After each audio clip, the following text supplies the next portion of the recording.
নমস্কাৰ। এই মুহূৰ্তত আহি পৰিছে কেইবাটাও গুৰুত্বপূৰ্ণ খবৰ আৰু এনে খবৰসমূহ নিতৌ পাবলৈ চেনেলটো ছাবস্ক্ৰাইব কৰি ভিডিঅ'টোত এটা লাইক কৰি দিবলৈ নাপাহৰিব। তেনে বলক দেৰি নকৰি খবৰকেইটা আৰম্ভ কৰোঁ। দৰ্শকসকল, দিব লৈছোঁ প্ৰথমটো খবৰ।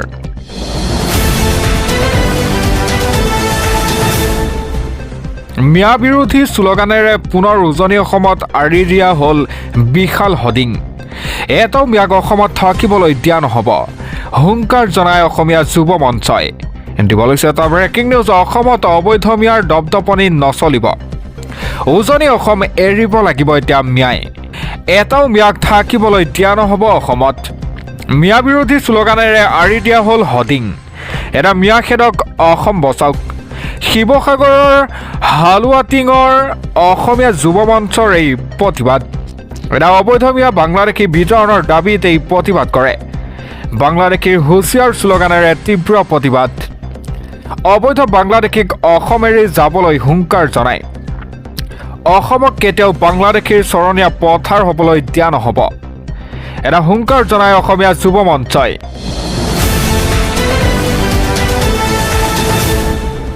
দিব লৈছোঁ পৰৱৰ্তী খবৰ। জুবিন গাৰ্গৰ মৃত্যুৰ দোষী অসুৰকেইটাই কঠোৰ শাস্তি পাবই লাগিব। অসুৰক চৰম শাস্তি দিয়ক, জুবিন গাৰ্গে ন্যায় পাবই লাগিব। এই মন্তব্য কৰে জুবিন গাৰ্গৰ পত্নী গৰিমা শইকীয়া গাৰ্গে। দিব লৈছে এটা অতিকৈ গুৰুত্বপূৰ্ণ খবৰ। জুবিন গাৰ্গৰ মৃত্যুৰ দোষীয়ে শাস্তি পাবই লাগিব। কঠোৰতম কঠোৰ শাস্তি পাব লাগিব এতিয়া অসুৰকেইটাই। অসুৰক চৰম শাস্তি দিবই লাগিব, জুবিন গাৰ্গৰ ন্যায় পাবই লাগিব। মন্তব্য কৰে জুবিন গাৰ্গৰ পত্নী গৰিমা শইকীয়া গাৰ্গে। এটা ইয়তত থকা সকলো প্ৰৱাসী অসমীয়া দোষী। কথাবোৰত বিসংগতি আছে, ৰহস্য লুকাই আছে বুলিও মন্তব্য কৰিছে গৰিমা শইকীয়া গাৰ্গে। এটা বিচাৰ প্ৰক্ৰিয়াত সকলো তথ্য ফাদিল হওক, দোষীয়ে কঠোৰতকৈ কঠোৰ শাস্তি পাবই লাগিব। আটাইকেইটা অসুৰেই শাস্তি পাব লাগিব। দিব লৈছোঁ পৰৱৰ্তী খবৰ। মিয়া নিলেই মুছলমান সমাজৰ পৰা নিষিদ্ধ কৰা হ'ব ইউনুছ তামুলীক। ইউনুছৰ মন্তব্যই সমাজত বিষবাষ্প বিয়পাইছে।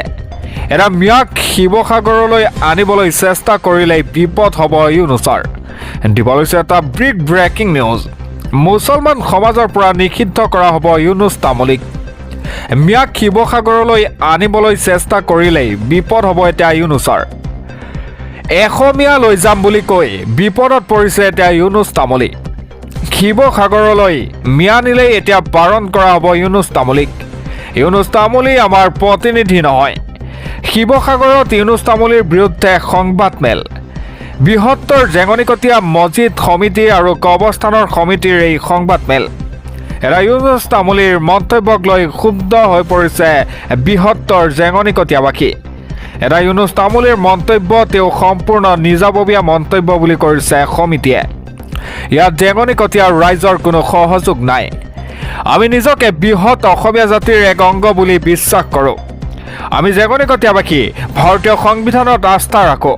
ইউনুছৰ মন্তব্যই সমাজত এতিয়া বিষবাষ্প বিয়পাইছে।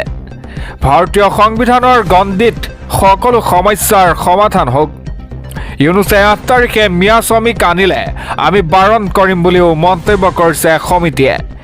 মুছলমান সমাজৰ পৰা নিষিদ্ধ কৰা হ'ব এতিয়া ইউনুছ তামুলীক। দিব লৈছোঁ পৰৱৰ্তী খবৰ। এটা বিগ ব্ৰেকিং নিউজ আহি পৰিছে। গৌৰৱ গগৈ আৰু ভূপেন বৰাৰ মাজত এতিয়া ভয়ংকৰ কাজিয়া। প্ৰথমে প্ৰাক বিতণ্ডা, তাৰপিছত এতিয়া হতাহতি ভূপেন বৰা আৰু গৌৰৱ গগৈ। দিব লৈছোঁ এটা ব্ৰেকিং নিউজ। গৌৰৱ গগৈ আৰু ভূপেন বৰাৰ মাজত এতিয়া ভয়ংকৰ কাজিয়া।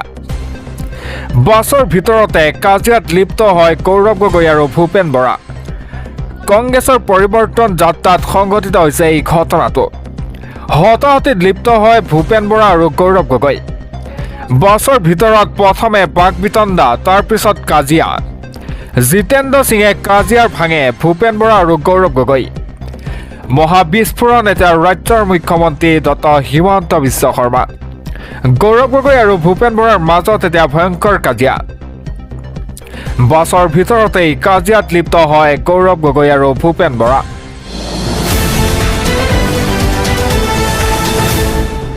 পৰৱৰ্তী খবৰ।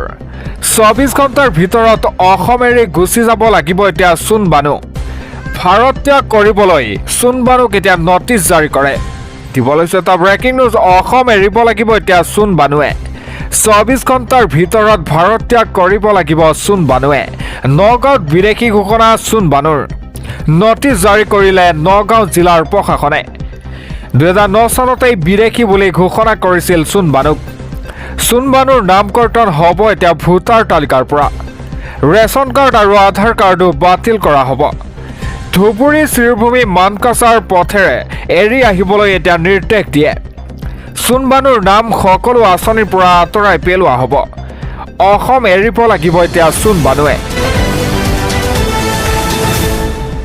পৰৱৰ্তী খবৰ নিশা ৰাজপথত এতিয়া কংগ্ৰেছ আৰু বিজেপিৰ তীব্ৰ সংঘাত আহত হয় বহু কৰ্মী বৰ্তমানে উত্তপ্ত হৈ আছে পৰিস্থিতি দিব লৈছে এটা ব্ৰেকিং নিউজ নিশা ৰাজপথত কংগ্ৰেছ আৰু বিজেপিৰ তীব্ৰ সংঘাত ৰাজপথতেই সমুখ সমৰত কংগ্ৰেছ বিজেপি কংগ্ৰেছৰ সংকল্প যাত্ৰাৰ সময়তেই নগাঁৱত এতিয়া অনাকাংক্ষিত ঘটনা সংঘটিত হয় কংগ্ৰেছে বহমপুৰৰ পৰা ভাড়াতীয়া মানুহ নি যাত্ৰা কৰাৰ অভিযোগ উত্থাপন হয় কংগ্ৰেছৰ বিৰুদ্ধে অভিযোগ তুলি বিজেপিয়ে সৃষ্টি কৰে উত্তপ্ত পৰিস্থিতি এৰা উত্তপ্ত পৰিস্থিতিৰ পাছত কংগ্ৰেছ বিজেপিৰ কেইবাগৰাকীও কৰ্মী আহত হয় এৰা নগাঁও পুৰণিগুদামৰ বহমপুৰত এই ঘটনাটো সংঘটিত হয় নিশা ৰাজপথত কংগ্ৰেছ আৰু বিজেপিৰ তীব্ৰ সংঘাত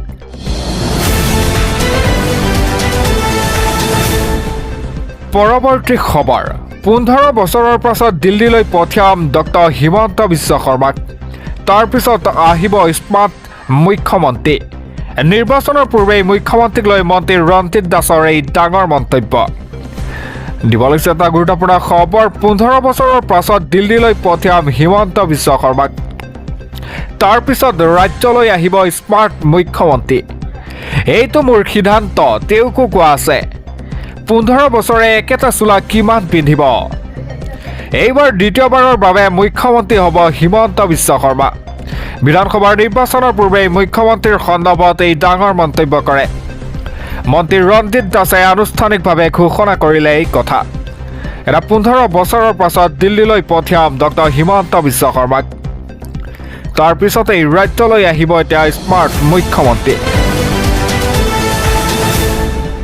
পৰৱৰ্তী খবৰ বিজেপিক প্ৰত্যাহ্বান জনাই কংগ্ৰেছ চৰকাৰৰ এই ডাঙৰ সিদ্ধান্ত মুছলমানৰ বাবে 4% সংৰক্ষণ আইন সংশোধনী কৰিব এতিয়া কংগ্ৰেছে জুম্বা নামাজৰ দিনাই ৰাজহুৱাৰ ঘোষণা কৰে কংগ্ৰেছে দিব লৈছে এটা ব্ৰেকিং নিউজ বিজেপিক প্ৰত্যাহ্বান জনাই কংগ্ৰেছ চৰকাৰৰ ডাঙৰ সিদ্ধান্ত মুছলমানৰ বাবে 4% সংৰক্ষণ ব্যৱস্থা কংগ্ৰেছ চৰকাৰৰ পৰিৱৰ্তন হ'লেও সলনি কৰিব নোৱাৰিব সংৰক্ষণৰ ব্যৱস্থা তেলেংগানাৰ কংগ্ৰেছ চৰকাৰৰ এই বৃহৎ সিদ্ধান্ত চৰকাৰী চাকৰি অনুষ্ঠান প্ৰতিষ্ঠানত মুছলমানে পাব এতিয়া সংৰক্ষণ আইনত পৰিণত হ'ব সংৰক্ষণৰ ব্যৱস্থা শুকুৰবৰীয়া জুম্বাৰ দিনতেই মুছলমানক কথা দিলে কংগ্ৰেছ চৰকাৰে স্থায়ীভাৱে মুছলমানৰ বাবে থাকি যাব এতিয়া 4% সংৰক্ষণ ইচ্ছা কৰিলেও বিজেপিয়ে সলাব নোৱাৰিব সংৰক্ষণৰ ব্যৱস্থা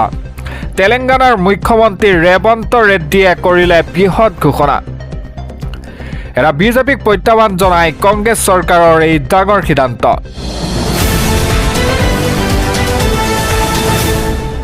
পৰৱৰ্তী খবৰ মেঘালয়ৰ কয়লাখনিত নিহত শ্ৰমিকৰ সংখ্যা 30লৈ বৃদ্ধি পাইছে সেনা আৰু NDRF বাহিনীয়ে অভিযান অব্যাহত ৰাখিছে এটা হাহাকাৰ অৱস্থা মেঘালয়ত দিব লৈছে এটা ব্ৰেকিং নিউজ অতি ভয়াৱহ হৈ গৈ আছে মেঘালয় পৰিস্থিতি সময় বাগৰাৰ লগে লগে বাঢ়িছে এতিয়া মৃতকৰ সংখ্যা মেঘালয়ৰ কয়লাখনিত নিহত শ্ৰমিকৰ সংখ্যা 30লৈ বৃদ্ধি পাইছে আজি ঘটনাস্থলীৰ পৰাই উদ্ধাৰ কৰা হয় 12টাকৈ মৃতদেহ বৃহস্পতিবাৰৰ দিনটোতেই মৃত্যু হৈছিল 18 শ্ৰমিকৰ বৰ্তমানেও NDRF সেনাৰ উদ্ধাৰৰ অভিযান অব্যাহত আছে ইষ্ট জয়ন্তীয়া পাহাৰৰ দুৰ্গম অঞ্চলত এই ভয়ংকৰ ঘটনাটো সংঘটিত হয় এটা অতি ভয়াৱহ হৈ গৈ আছে মেঘালয় পৰিস্থিতি সময় বাগৰাৰ লগে লগে বাঢ়িছে এতিয়া মৃতকৰ সংখ্যা মেঘালয় কয়লাখনিত নিহত শ্ৰমিকৰ সংখ্যা 30জনলৈ বৃদ্ধি পাইছে